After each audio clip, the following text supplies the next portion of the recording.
नमस्कार दोस्तों। कैसे हैं आप सब। हमारी YouTube channel GS with me में आप सभी का स्वागत है। दोस्तों, वर्तमान समय में चर्चा का विषय बना हुआ है कि क्या कोई पॉलिटिकल पार्टी, कोई भी सरकार, कोई भी गवर्नमेंट क्या नया संविधान बना सकती है, या जो वर्तमान में संविधान है इस संविधान को समाप्त करके दूसरा संविधान लागू किया जा सकता है। किसी भी संविधान किसी भी सरकार द्वारा क्या दूसरा संविधान लागू किया जा सकता है। अगर दूसरा संविधान लागू किया जा सकता है, दूसरा संविधान बनाया जा सकता है, तो कैसे बनाया जा सकता है। यदि अगर दूसरा संविधान नहीं बनाया जा सकता, इस संविधान को समाप्त नहीं किया जा सकता है, तो कैसे नहीं किया जा सकता।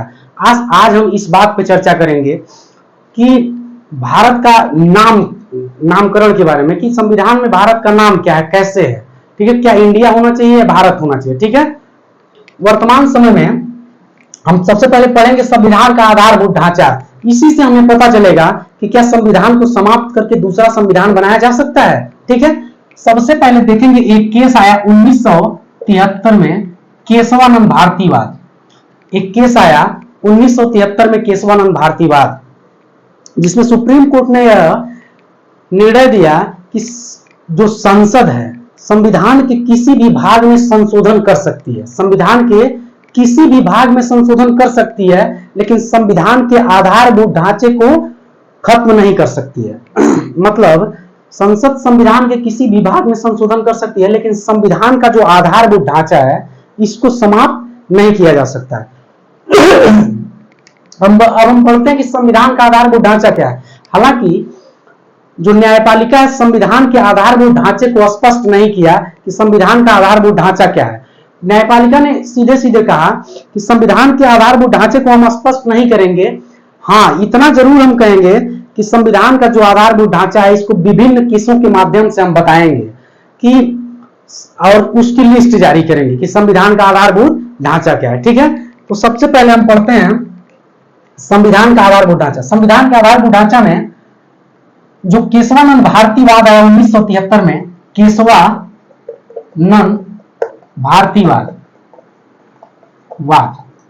केशवानंद भारतीवाद में न्यायपालिका ने स्पष्ट किया कि संविधान का किसी संसद जो है संविधान के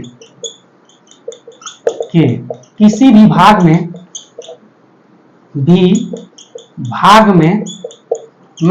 संशोधन कर सकती है,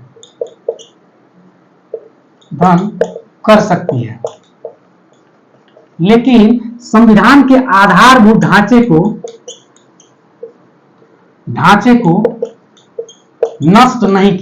नष्ट नहीं किया जा सकता।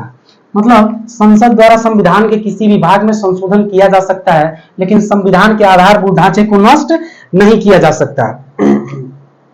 हालांकि संसद ने संविधान का आधारभूत ढांचा क्या है इसको स्पष्ट नहीं किया, लेकिन संविधान के आधारभूत ढांचे का आशय जरूर बताया। संविधान का आधारभूत ढांचा का आशय, संविधान के आधारभूत ढांचा का आशय क्या है, इसका अर्थ क्या है। ये संविधान का जो आधारभूत ढांचा का आशय है, संविधान के उन मूल्यों, आदर्शों एवं विशेषताओं से है। संविधान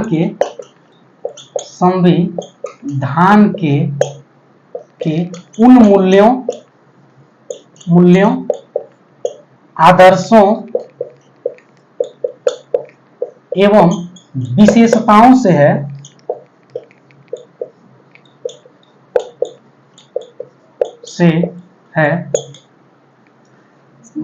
संविधान के उन मूल्यों, आदर्शों एवं विशेषताओं से है जो संवैधानिक ढांचे को स्थिरता देने के लिए अपरिहार्य है। जो संवैधानिक ढांचे को स्थिरता देने के लिए अपरिहार्य है। मतलब सुप्रीम कोर्ट ने संविधान के आधारभूत ढांचे को स्पष्ट तो नहीं किया, लेकिन उसका आशय जरूर बताया कि संविधान का आधारभूत ढांचा जो है संविधान के उन मूल्यों, आदर्शों एवं विशेषताओं से है जो संवैधानिक ढांचे को स्थिरता देने के लिए अपरिहार्य है। ठीक है, उसके बाद जब केशवानंद भारतीवाद आया 1973 में जब केशवानंद भारतीवाद आया 1973 में, तो उसमें संविधान की सर्वोच्चता, लोकतांत्रिक सरकार एवं शक्ति पृथक्करण,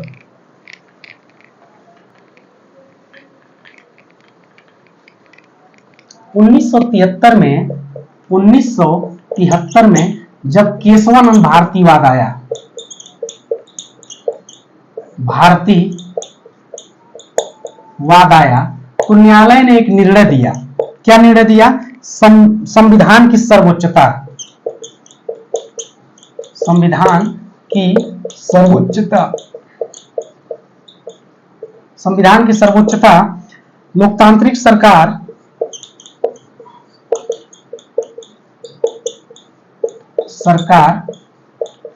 और शक्ति पृथक्करण, शक्ति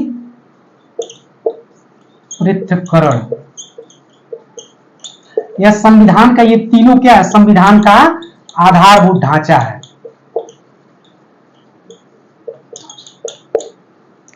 केशवानंद भारतीवाद केस में न्यायपालिका ने स्पष्ट किया कि लोकतांत्रिक सरकार, मतलब जो सरकार है वो लोकतांत्रिक होनी चाहिए।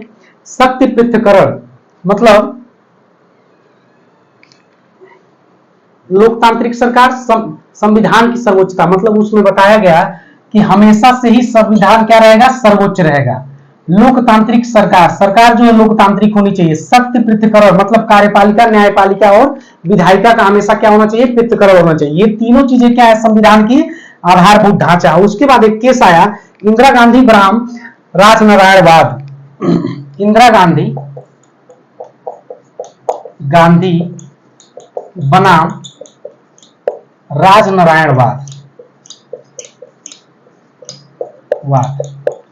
इसमें इंदिरा गांधी बनाम राजनारायणवाद जो केस आया, इसमें न्यायपालिका ने स्पष्ट किया कि स्वतंत्र एवं निष्पक्ष चुनाव संविधान का आधारभूत ढांचा है। स्वतंत्र एवं निष्पक्ष चुनाव संविधान का आधारभूत ढांचा। इसके बाद एक केस आया नरसिम्हनवाद। नरसिम्हनवाद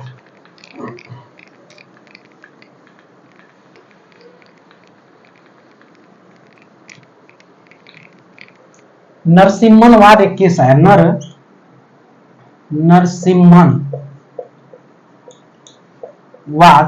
एक केस आया, जिसमें न्यायपालिका ने स्पष्ट किया कि संसदीय लोकतंत्र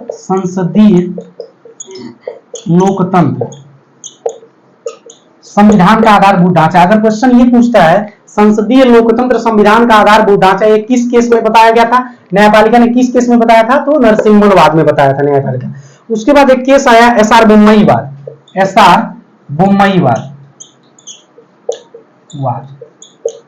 बोम्मईवाद में न्यायपालिका ने निर्णय दिया कि प्रस्तावना, पंथ निरपेक्षता और संघवाद, प्रस्तावना, पंथ निरपेक्षता और संघवाद। एसआर बोम्मईवाद एक केस आया जिसमें न्यायपालिका ने स्पष्ट किया, सुप्रीम कोर्ट ने स्पष्ट किया कि प्रस्तावना, पंथ निरपेक्षता और संघवाद यह संविधान का आधारभूत ढांचा है, इसको कभी भी नष्ट नहीं किया जा सकता। मतलब प्रस्तावना को कभी भी खत्म नहीं किया जा सकता संविधान से, पंथ निरपेक्षता को कभी भी खत्म नहीं किया जा सकता और संघवाद को कभी भी खत्म नहीं किया जा सकता। उसके बाद फिर एक केस आया की हो तो होलोहानवाद। एक केस आया की हो तो होलोहानवाद,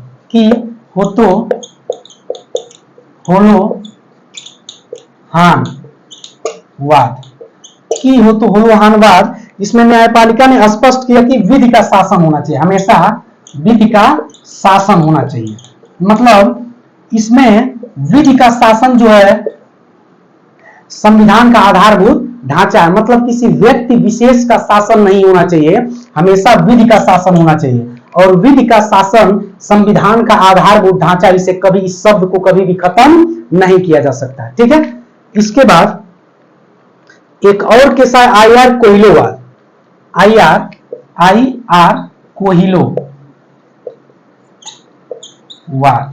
आईआर कोहिलोवाद एक केस आया जिसमें स्पष्ट किया गया कि न्यायिक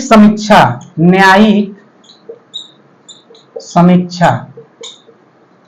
न्यायिक समीक्षा संविधान का आधारभूत ढांचा है। मतलब न्यायिक समीक्षा, संसद किसी भी तरह का विधि बना रहा है तो उसका जांच और पड़ताल न्यायपालिका क्या कर सकती है, कर सकती है। किसी भी तरह का कोई कानून बनाया जा रहा है, विधि बनाया जा रहा है, अगर देखा जा रहा है कहीं गड़बड़ है तो उसकी समीक्षा कर सकती है, उसकी जांच कर सकती है। कौन कर सकती है? न्यायपालिका कर सकती है। उसके बाद एक और केस आया, चौथा न्यायाधीशों का वाद। चौथा न्यायाधीशों का वाद, एक केस आया, चौथा न्यायाधीशों का वाद। चौथा न्यायाधीशों का वाद। इसमें न्यायपालिका ने स्पष्ट किया कि स्वतंत्र न्यायिक स्वतंत्रता की बात किया गया। इसमें न्यायिक स्वतंत्रता मतलब चौथा न्यायाधीशों का एक वाद आया जिसमें न्यायपालिका ने स्पष्ट किया कि न्यायिक स्वतंत्रता संविधान का आधारभूत ढांचा है। मतलब न्यायिक स्वतंत्रता को कभी भी खत्म नहीं किया जा सकता है। ठीक है, ये सारे रहे आपके वाद। इसके बाद हम पढ़ते हैं संविधान का जो आधारभूत ढांचा है, इसका इंपॉर्टेंस क्या है। ठीक है, इसका इंपॉर्टेंस क्या है, इसका महत्व क्या है। संविधान के आधारभूत ढांचे का महत्व।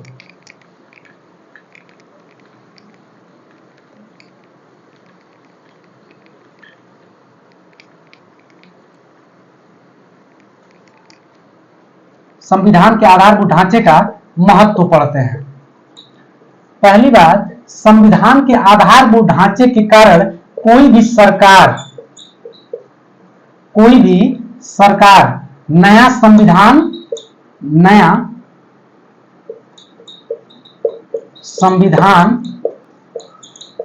नहीं बना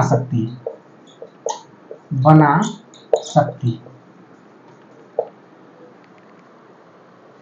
इसका महत्व यह है कि आधारभूत ढांचे के सिद्धांत के तहत कोई भी सरकार हो, ठीक है, चाहे भाजपा हो, चाहे बसपा हो, चाहे सपा हो, चाहे कांग्रेस हो, किसी भी तरह की सेंट्रल गवर्नमेंट में कोई भी सरकार हो, वो नया संविधान नहीं बना सकती। ठीक है ना। यह जो संविधान का आधारभूत ढांचा होता है, संविधान की धारणा को मजबूती देता है, मजबूत आधार देता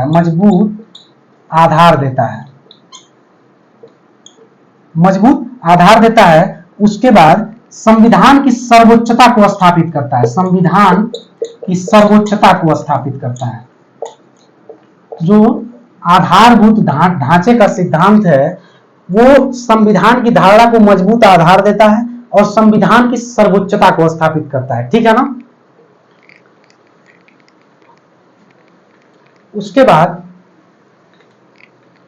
तीसरा पढ़ते हैं, लोकतंत्र में। यह जो इसका महत्व यह है कि लोकतंत्र में बहुमत की निरंकुशता को रोकता है।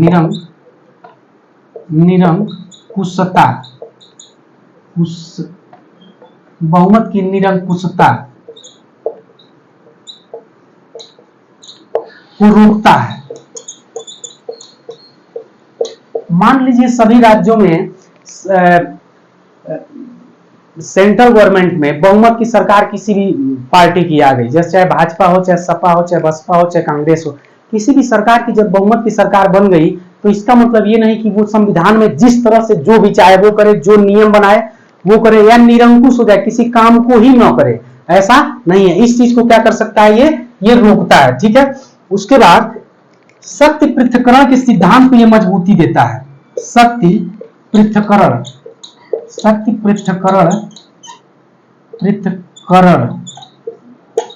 के सिद्धांत को मजबूती देता है। मतलब जो भारत में संसद, कार्यपालिका है, विधायिका है और न्यायपालिका है, इनके बीच बैलेंस बना के रखता है। ठीक है। उसके बाद लोकतंत्र को जीवंत बनाए रखता है। जो लोकतंत्र को जीवंत बनाए रखता है। ये लोकतंत्र को क्या करता है, जीवंत बनाए रखता है। स्पष्टतः हमें यह साबित हुआ कि कोई भी सरकार हो नए संविधान को नहीं ला सकती है। जो वर्तमान में संविधान है इसको समाप्त नहीं कर सकती है। ठीक है, इसमें विभिन्न इतिहासकारों ने एवं विभिन्न तरह के लोगों ने यह कहा कि जो न्यायपालिका ने संविधान का आधारभूत ढांचा का जो ये बात कही है ये उचित नहीं है, क्योंकि न्यायपालिका जब चाहे जहां चाहे जिस चीज को चाहे संविधान का आधारभूत ढांचा घोषित कर दे, ये उचित नहीं है। अतः इसके लिए कई सारे बैकग्राउंड बनाए गए हैं, तो हर चीज को जो न्यायपालिका है संविधान का आधारभूत ढांचा नहीं साबित कर सकती। ठीक है, आज के लिए इतना ही। Thank you.